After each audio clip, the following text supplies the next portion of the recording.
Hello, Marshall, and please correct me if I'm wrong. Is it Marshall Van Alstyne? Think of it, Van Biermacher, Marshall Van Alstyne. It may be a little bit easier. Alstyne, okay. And that's the thing. I hate getting people's names wrong. It's just my mom would kill me. She's like, "Oh my God, you on a worldwide broadcast getting this man's name wrong." So thank you so much for correcting me on that one. We're definitely happy to have you here talking about disinformation and exactly its impact. So you can go ahead, tell us a little bit about yourself, your background, and then we're looking forward to what you have to say. So you can really think of me as an information economist. What's the value of information? How do you create products out of it? How does it in particular affect platforms? Right. A lot of the things we've been talking about today are artificial intelligence, which is particularly used to create network effects or design. And you have to also see that several of the world's biggest investors in artificial intelligence, Google, Microsoft, Apple, Tencent, Alibaba, they're all platform companies, and they're using the data generated from our activities to actually train these very systems. So right. It seems to me there's an awful lot of overlap in these two areas. So I guess what I'd like to talk about touches on several of the things that different folks have said. Picking up on a few things that was just mentioned in terms of how fast things are changing. I do think it's worth noting, now is the slowest time of progress. I think few folks realize the time between the first flight and the moon landing was only 66 years. If you think of how much has actually changed in that, it's a rather staggering realization. Computers are only going to make this faster. Also, one of the first speakers was actually talking about AI and freedoms and oversight and how it actually helps to drive the law, and who gets to make the law and who gets to enforce the law. I also I thought it was a really interesting comment just made, I guess it was Volker, saying, can computers start to enforce these things? Did you steal a pack of cigarettes, and whether or not the law could be enforced on that?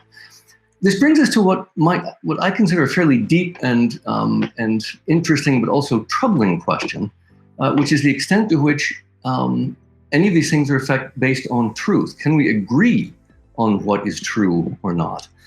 So actually, now I think we're way ahead in the slide deck here. I'm going to see if I can go back to the very beginning. So can we agree on what's true or not? So if the question is, did you steal a pack of cigarettes and enforce the law? Well, let's back off and say, can we agree on who won the US election or not? We have a serious problem if, in fact, we can't even agree on what's true and what we're using is to train our systems or what we're using to use to design our laws. I want to make a claim in how we deal with this. I think this is one of the deepest things that we can actually deal with today, especially on some of the platforms that we're living with.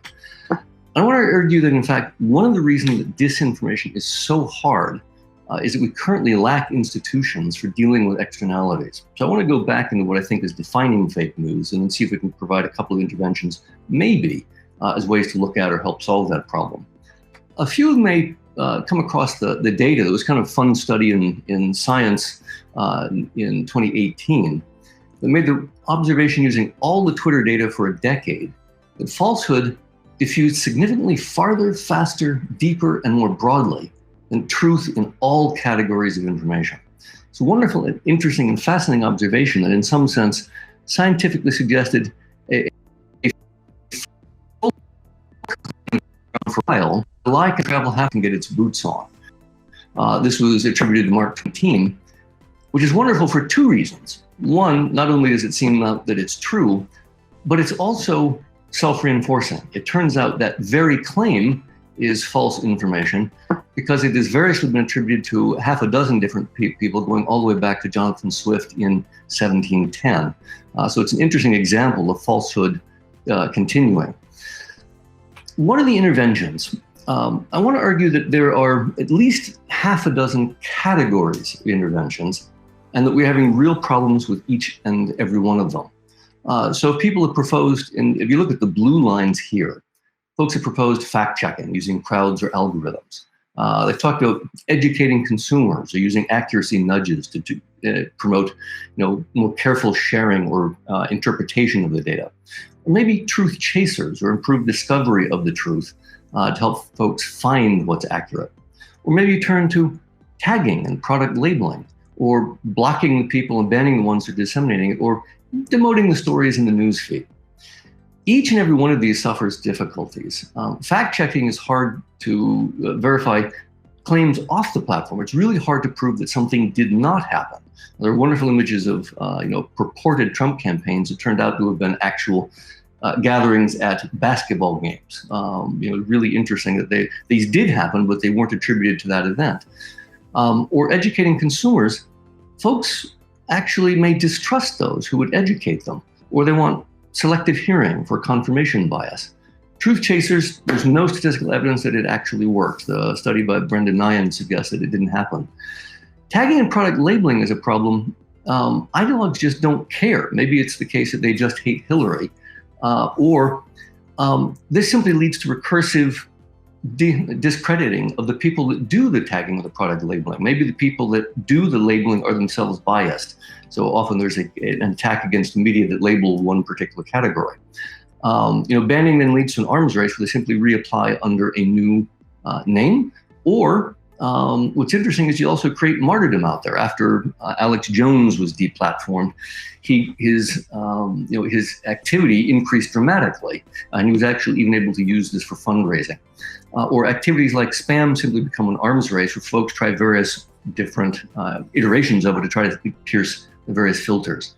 To summarize, I would argue every one of these has some fairly deep problems, either in leading simply to an arms race of one technology versus another. So can you label it? Can you get around the label? Can you fact check? Can you get around the fact checker? Or discrediting the rater. So you're just recursively discrediting the next layer of it.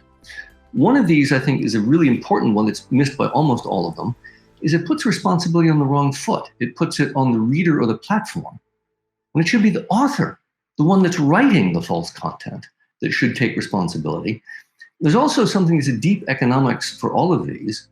It's still cheaper to produce fake news than actual truth, because you can simply make stuff up as opposed to actually do the investigative reporting to know whether or not something's true or not. So the economics favor false information, at least as by these particular solutions. So what's the problem? Most of the folks take that this is the element of truth, and I contend it's not the fakeness of the news that is essentially the problem. To give you a couple of examples. Is Pluto a planet, or is it an asteroid? Well, it's really not going to affect folks' lives very much one way or another, whether that's true or not. One of my favorite restaurants in Cambridge used to be Jay's, the slogan of which was, "Eat at Jay's and live forever." That's provably false, but it's still a great restaurant. And eating there, the worst that's going to happen is you get a great meal. Or what about Inquirer stories that I use to sell papers that, hey, Rita Hayworth is back from the dead? Or what about irony or comedy that aren't true but are simply used for interesting informativeness? Or there's true information that does matter. There's true information that's been used for voter suppression. There's been true information about stolen, shared personal photos. And the true information is far more damaging than fake information in that case. Or true half-truths are used to mislead people because it's not actually the full story. So there's false information that doesn't matter, and there's true information that does. One key piece that's missing from the framework is the externalities. The externalities are often what happens to third parties when there's cases of herd immunity, when anti-vaxxers try to convince people of the problems of vaccination, which then reduces herd immunity and then actually causes problems even among those people that didn't communicate. They cause the spilling over of disease into other populations. Or disastrous cases, the big lie led to an insurrection in the United States Capitol. This was completely false information, adjudicated by more than 60 cases, and yet it led to these behaviors off platform. Really interesting statement that's actually rather old. It's more than 300 years. Those who can make you believe absurdities can make you commit atrocities. So we have to find mechanisms for agreeing on the truth or making these things happen or putting friction on lies. So I want to propose a couple of different editions. I'm going to give 2 out of 6. We only have about 10 minutes, so I'll try to make this quick. The first of these is one that platforms are not really applying. And it's fairly straightforward, even though it's not necessarily business model compatible as a challenge. The idea is really simple: to add friction to liars and not just their lies. So imagine, for example, that you've been spreading information that you won the election when you didn't.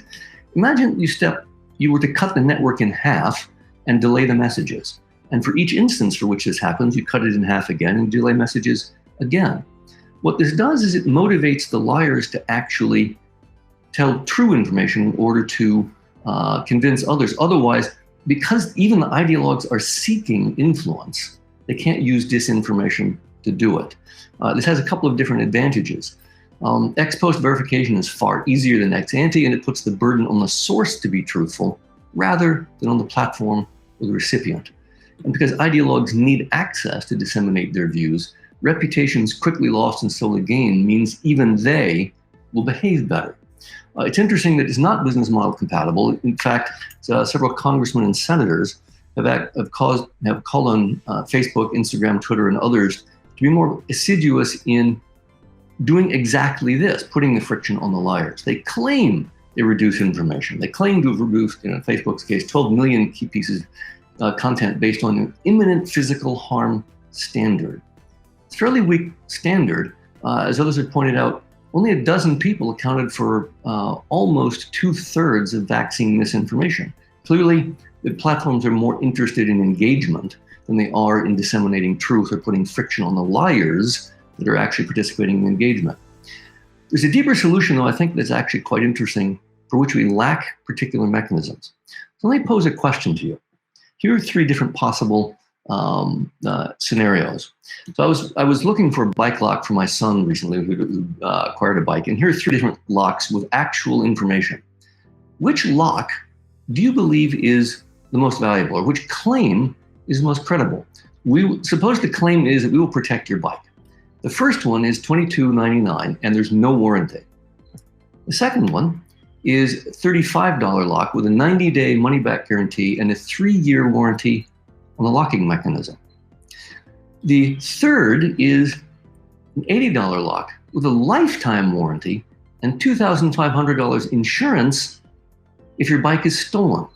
So which claim that will protect your bike is most credible? I would argue intuitively that it's the one with the strongest warranty. This leads to a suggestion that we haven't seen implemented because, again, I think we don't have the institutions for it. But suppose we were to simply allow advertisers or anyone that makes a claim to guarantee that claim. It's particularly powerful for advertising, especially political advertising. It's guaranteed by a bond, which is forfeit if the claim is false, but simply returned if it's true. Okay? This has a number of interesting properties. The first of these is no one knows better than the author the basis for his or her own claims. Whether if you are lying about a particular election claim or about a lock or about having stolen cigarettes, you would know that fact. It's also interesting that politicians in democracies may lie if they wish. Conversely, whistleblowers in totalitarian regimes could disseminate truth if they wish. It just becomes expensive. Also, it's an option. Notice that honest authors are motivated to signal they have integrity that the liars don't, because the bond is returned if it's true, if it's not forfeit. This changes the business model. It becomes cheaper to create facts than fictions because you nothing. Warranting a fiction is expensive in the same way that the bike lock claim means you're going to actually have to cover the cost of the bike, and you can only do that if you have a solid claim on the bike lock itself. Naturally, folks are asking me the question, okay, then who gets to decide what's governance? They always worry about who gets to decide, and that's the discrediting problem. We can solve that based on existing governance models. In their existing government, we already separate legislative from executive from judiciary to branches. Suppose we do the exact same thing here. A separate governance model separates the rules for defining fake news, that's legislature, from adjudicating fake news, that's the judiciary, from fake news intervention, that's the executive. The proposal is that platforms like Facebook, Instagram, and others serve merely as the executors. They don't get to make the decision. News organizations and collectively serve as legislators. They would get to define fake news. I would bet even Fox and CNN might be able to agree on the definition for fake news. Then juries and fact checkers get to adjudicate. This solves a number of different problems in here. So how does this work? Well, actually, saying that disinformation, I'm going to argue, is a form of pollution. Rather like carbon dioxide, we have lacked mechanisms for dealing with these externalities, damages that occur outside the communications. This actually forces those who would lie to internalize those damages. So it solves the externality problem that none of the other solutions solve. We can't give the authority for governance to a central government because you risk totalitarian oversight. We see that in China, we see it in Brazil, we see it in Belarus. Attention-based media lack the proper incentives to do the right thing. Facebook is not policing or putting friction on the liars. An honest ads marketplace, an institutional mechanism, could solve this solution. It forces liars to internalize their social costs or to admit that they are lying. Because if you're not willing to warrant your claim, then because it's free or costless to you, then it ought to be convincing to others that you're in fact lying. This gets out of the arms race because it's hard to do. It's based on the integrity of the message. It also gets out of discrediting the rater because now it's a peer jury. It also moves the responsibility to the correct source. It puts the responsibility on the liar, not on the listener. And now it's cheaper to make honest news. It actually changes the business model. It changes the economics in a very fundamental way. So for those of you that are interested, there's a short version of this idea that's a market for truth to address false ads on social media, and also another one on the price of lies. These are 2 of 6 solutions I've been working on. I'm going to put these together. These will be available next month on an article, Platforms, Free Speech, and the Problem of Fake News, trying to articulate what the definitions are going to be in a number of different ways to solve the problem. Personally, I think we need at least 3 tiers of solutions. Those that are that I describe as business model compatible, those that are not business model compatible but are legal, so firms might need some coercion. And then I think there are those where we need to reform the laws because the laws, in fact, actually encourage bad behavior. So I think there's a whole collection of different things that we need to do. For those of you that are interested, this particular institutional mechanism to create a marketplace for truth is something that's ongoing research. So I invite participation for any of those that are interested. It's something I think is actually of significant importance. So we're at 15 minutes, which was the allotted time. So let me stop there. And Sean, let me see if I can take any questions from you or the audience or see what reactions you might have. Let's see. So first of all, I liked it. And as someone who has who is here in the United States and who are living through this, I was cheated, and I actually won the election when everybody knows who won. And then of course also the anti-vaccine, and not necessarily ads, but just that stuff that just pops up in your feed, and you wonder, where did this come from? And so I've always wondered too, how can social media companies? I mean, why aren't social media companies doing a better job, policing that content, if you can even call it? Well, it is content, but it's just absolutely terrible. But I guess my question here is this: from somebody who's looking at it, right? They'll say, well, if a social media company is so expansive, again, you've already kind of answered this, but play along with me.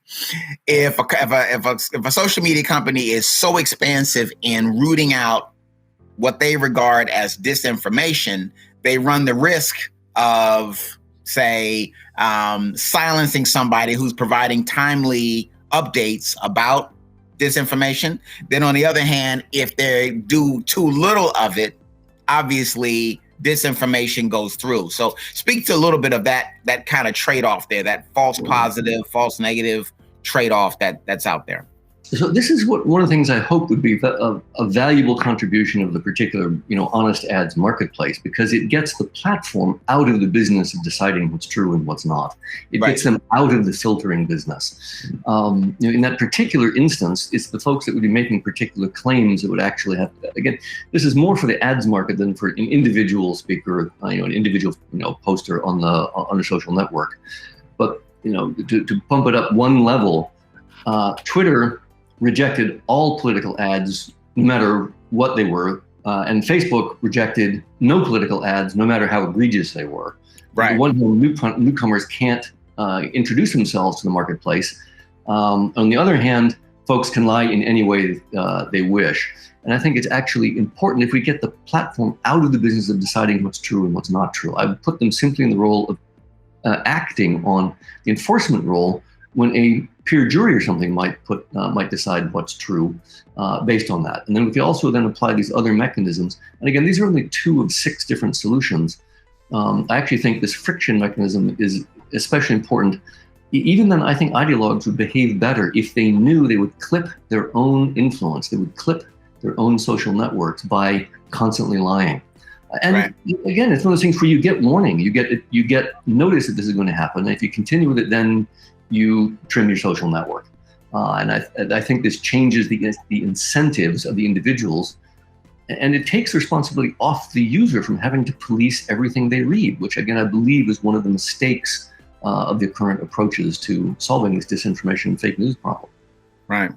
What role do you think governments, have in maybe sort of, pushing that? I know that certainly not one of the arguments. One of the realities, of course, is that technology is way ahead of the laws, right? And then once the law catches up to the reality of where the innovation is, now the innovation is moving at the speed of light. So then now, then it's like, oh, wow, we just passed the law. We got to pass another one today. So what role? I mean, what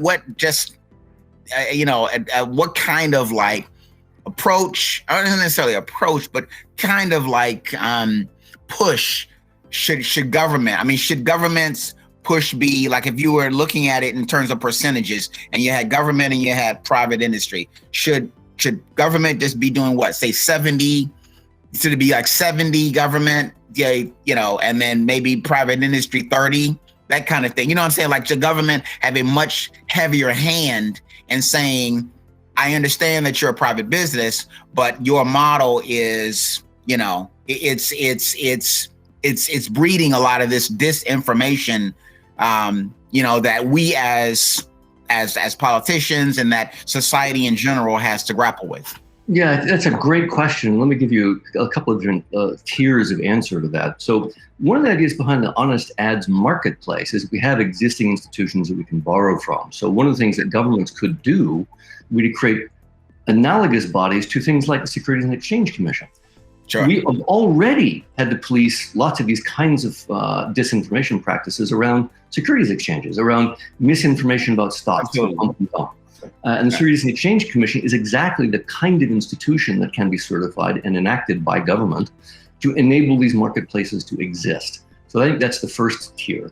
And one observation I would make about this is, again, I don't want to put government in the position of certifying truth. I think we simply reinstall that problem at a different level, and we enable totalitarian regimes when that's happened. That's why I think these decentralized solutions are more powerful. Right. The second tier I think that we need to do is to, and this directly goes to some of the things like Section 230. I think we need to relax, not disband or not repeal Section 230, and that of course is the one that protects platform companies from any kind of content that their users propose. I would relax it judiciously and cautiously in ways to then hold them accountable for the negative externalities that are imposed on society by these platforms. To give a good example where this has already taken place, in the FOSTA SESTA laws after sex trafficking, the portions of Section 230 repealed in that specific instance. What I would do is to actually broaden that insight to the more general practice. Anytime there were broad and deep negative externalities, then we need to hold platforms accountable for exactly those kinds of phenomena. So just to recapitulate, I think we need other bodies like Securities and Exchange Commissions, which already exist. But then I would also, and again, this is where I said this is the third tier of solution, where we change the laws a little bit to hold companies accountable for these broad and deep negative externalities. Okay. All right. Well, hey, I like it. I think this is definitely going to be, this, it's going to be a continuing issue, certainly because AI is just really the force multiplier, and a lot of this stuff. And these companies are using it on the, with their platforms, and so definitely not an easy topic. But man, I really like some of the stuff that you're doing. I loved your presentation, and we thank you, for your time here. So Marshall Van Alstyne. All right. Thank you so much. Marshall